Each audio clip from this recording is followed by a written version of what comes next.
Bueno, bienvenidos al capítulo 5 de Geoparisa de Hernando Sanabria Hernández. Les recomiendo que estén acompañados de un libro por los errores que presenté yo al leer esta novela. Entonces se los agradeceré mucho y muchas gracias por escuchar. Empecemos. Capítulo 5. La conjura. El lugar indicado por el vaquero de Yonae era una especie de peñón elevado de hasta 20 metros y unido a la sierra inmediata por la estrecha arista de unos lomeros. Su mole roquiza erguiese sobre la superficie del valle sobre farallones cortados a pique, excepto por la parte del camino hacia la cual descendían en forma de un suave declive. Subiendo por este declive, la partida llegó a la parte cimera del peñón. En pocos minutos, lo primero en observarse allí era una breve explanada provista de arbustos y hierba ceñida de los bordes de por algo así como unas cercas de piedras fijamente apiladas. Al terminar de la explanada notábase la abertura de una cueva regularmente espaciosa que permitía advertir lo anterior de ella. ¿Cómo ven ustedes?, indicó Fernando al detenerse y echar pie a tierra. Aquí tenemos de todo: techo para nosotros, sitio y hasta forraje para los caballos y defensa para por si acaso. Algo había oído decir de este lugar, apuntó Barreto. Es posible. La gente cuenta que en este lugar muchas cosas, por ejemplo, que hace muchísimos años era la vivienda de un gran cacique y aquí los atacaron sus enemigos durante días sin poder vencerlos y peor capturarlos. Tan seguro es, indicó López a la sazón.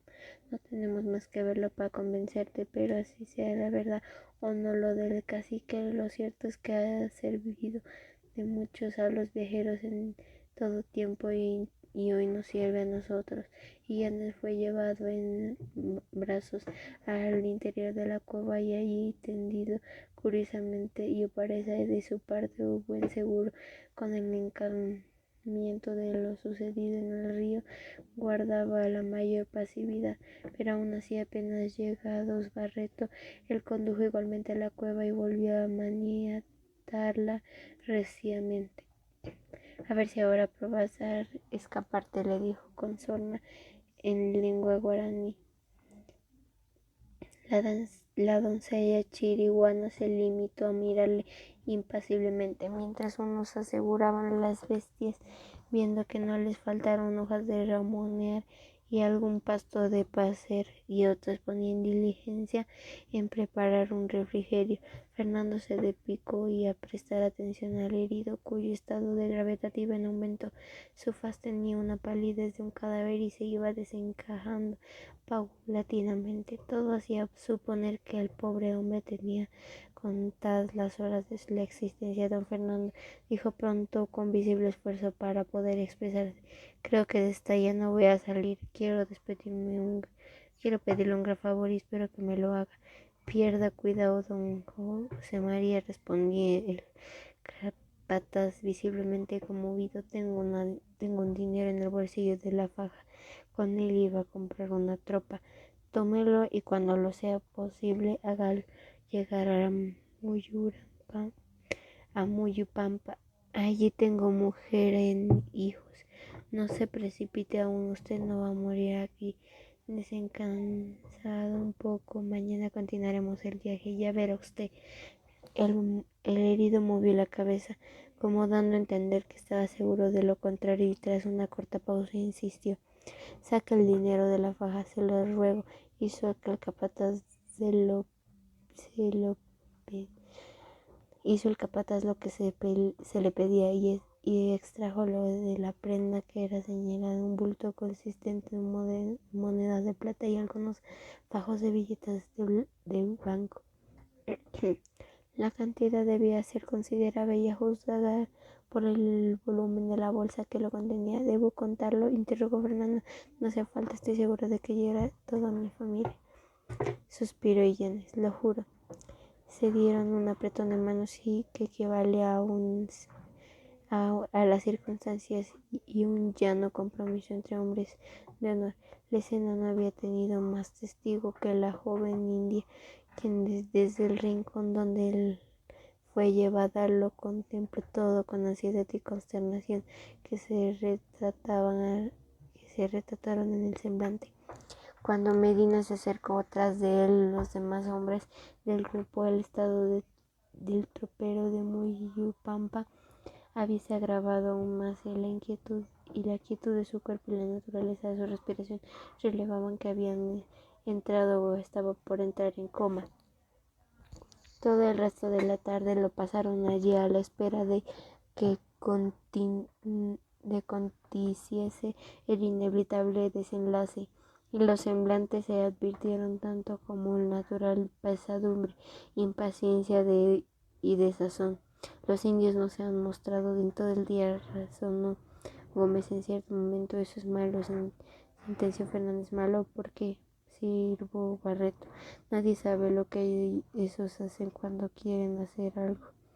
No han pasado el peligro todavía. Fernando hizo un gesto de duda, guardó silencio, en tanto que sus hombres cambiaban entre sí miradas que traducían temor y ansiedad en ello.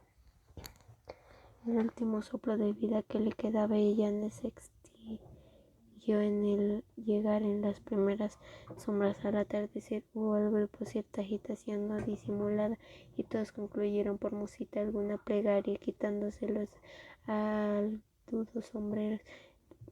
Fernando cerró piadosamente los ojos del fallecido y le cubrió la faz con el poncho que tenía tendido sobre el cuerpo. Aunque nos duela, tendremos que enterrarlo enseguida, murmuró luego con voz sorda. Nos sobra tiempo para acabar una buena sepultura. Dentro de la cueva de la oscuridad se habría hecho completa. Barreto se las ingenió para adobar una ligera tea con trapos que no faltaban en su morral de viajero y alguna grasa que pudo hallar en la forja de las provisiones. A la luz del artefacto se envolvió el cadáver como mejor fue posible, alistando así darle sepultura. Un regular hoyo fue cavado afuera, junto a los parapetos de piedra. Allí fue conducido el cuerpo en medio de un silencio recogedor. A punto ya de introducirlo en la fosa, Medina interrumpió el silencio, que balbuceó en cierto énfasis. No vamos a Fernando por el momento.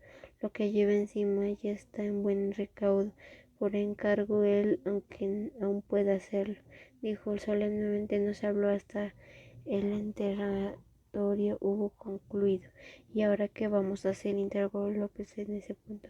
Quedámonos aquí hasta la madrugada. En ninguna parte podremos pasar mejor la noche, respondió Fernando. Y mañana promete Dios, de un tirón hasta darlo con los cristianos. Se dirigieron a la entrada de la cueva, y una vez allí el expeditivo capataz empezó a impartir órdenes, disponiéndolo y previniéndolo de todo. Por cierto, que en primer término montar la guardia junto a las cercas de piedra. Algunos de los hombres iban ya a extenderse sus aparejos de montañesa de lechos cuando Medina intervino. Fernando apuntó la mayor naturaleza. Yo voy a recostarme afuera, allí está más fresco y más a la mano para cuando me toque el turno de la guardia. Y luego dirigiéndose a los otros añadió: si a ustedes les parece, acompáñenme, si estaremos juntos para hacer la noche más llevadera. Agregó con razón alguna más, y con ello consiguió que todos se prestasen a hacer lo que proponía. Como la idea no merecía observación, Fernando dejó que los cuatro fuesen a acomodarse a donde placían. Concluyó con tenderse solo dentro de la caverna, esperar de que viniese el sueño reparador, pero este no hubo de presentarse en su mente. y más aún la preocupación por lo que habría de venir en el transcurso del día inmediato. En ese estado de ánimo sus ojos habían de detenerse en la joven india que yacía sentada con las rodillas encorvadas hasta la altura del vientre y la espalda apoyada contra el roquedo de la caverna, y a la luz de la tea que seguía ardiendo pudo advertir que tenía los ojos abiertos, pero la mirada puesta como en la lejanía parecía que es como decir que soñaba en despierta.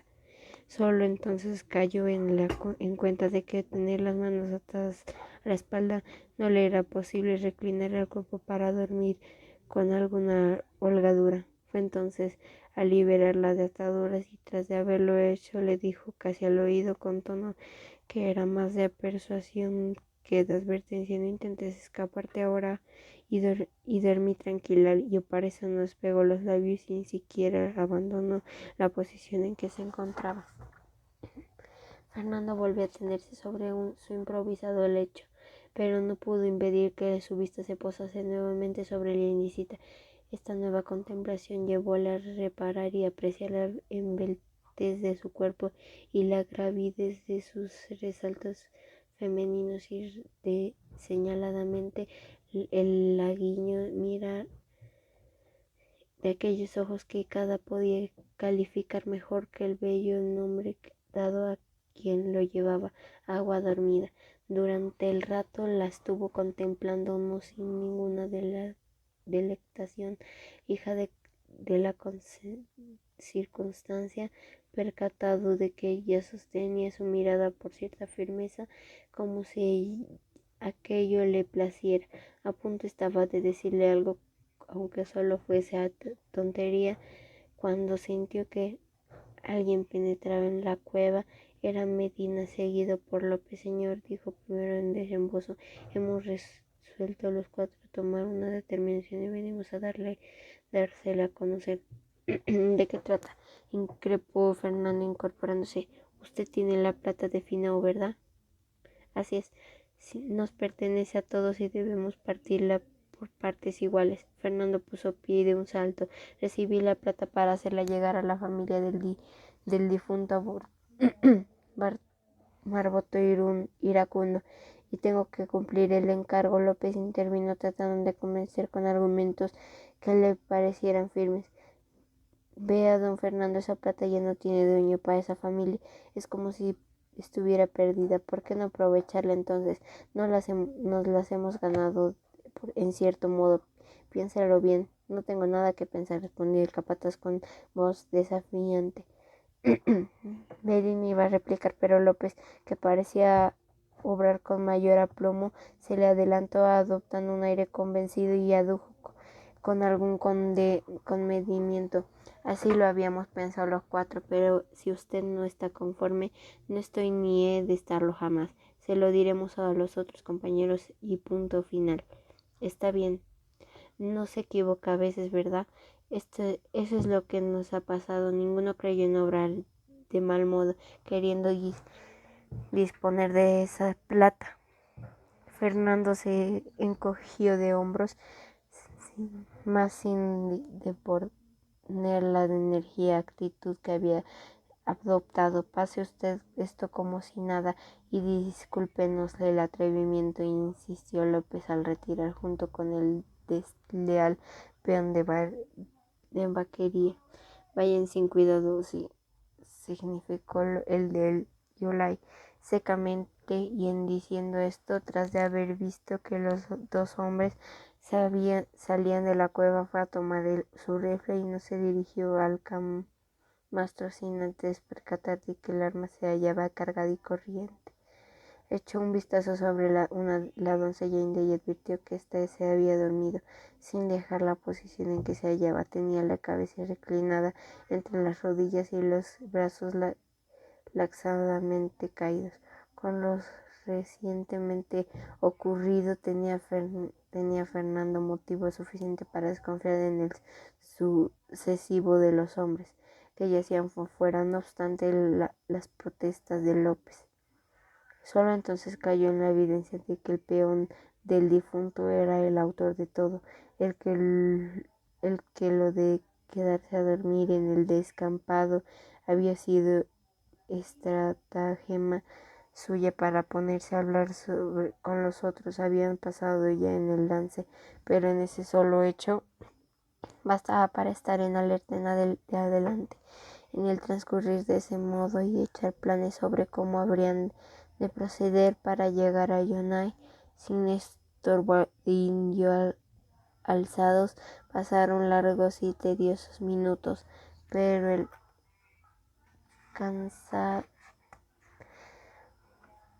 cansancio iba aflojando sus miembros y un suave adormecimiento embotaba sus sentidos. Le pareció que apenas había cerrado los ojos cuando un grito de mujer clamoroso y vibrante vino a despertarle en súbito. Era Yupáreza quien lo había proferido en el instante preciso en el que Medina le echaba encima bladeando a su largo y afilado cuchillo en monte.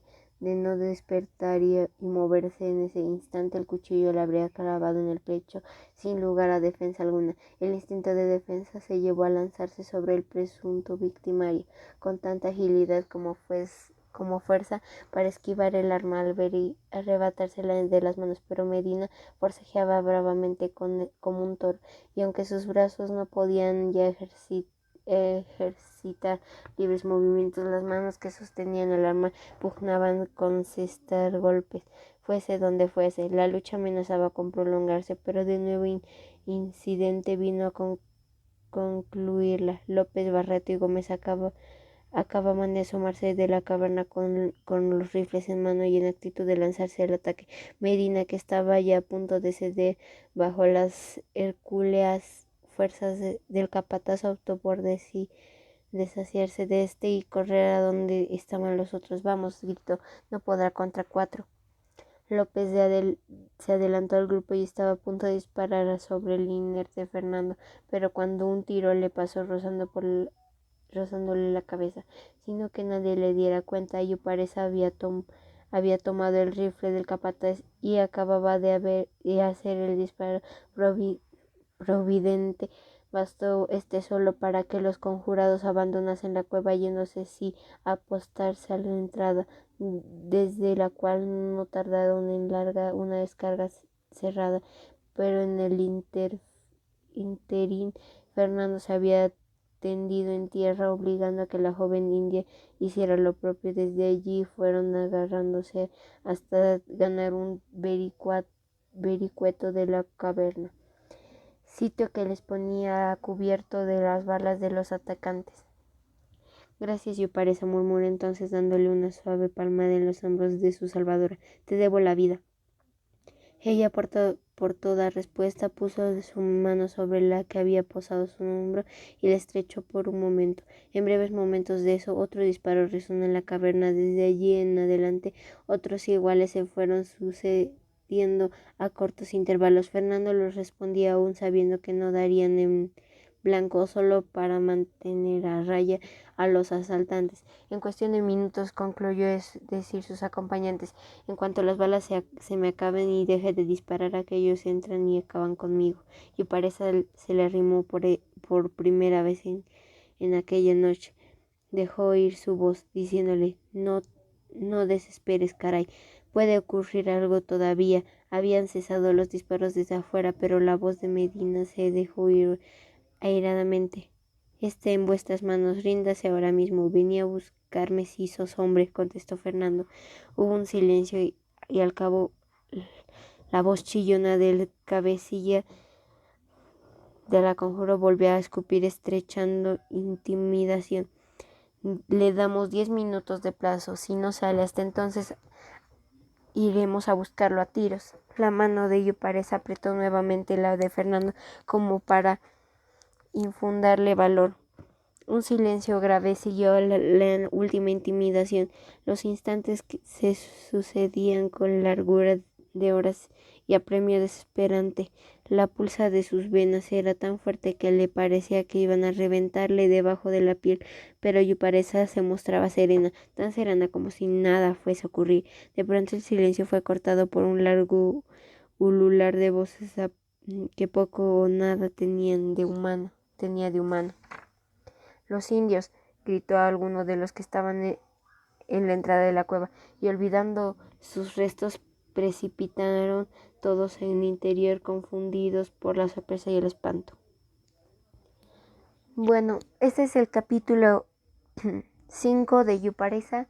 Disculpen si no está el capítulo 4, pero ocurrió un error y ya no se pudo subir el capítulo 4. Entonces, igualmente muchas gracias por llegar a esta parte del audiolibro, de los audiolibros.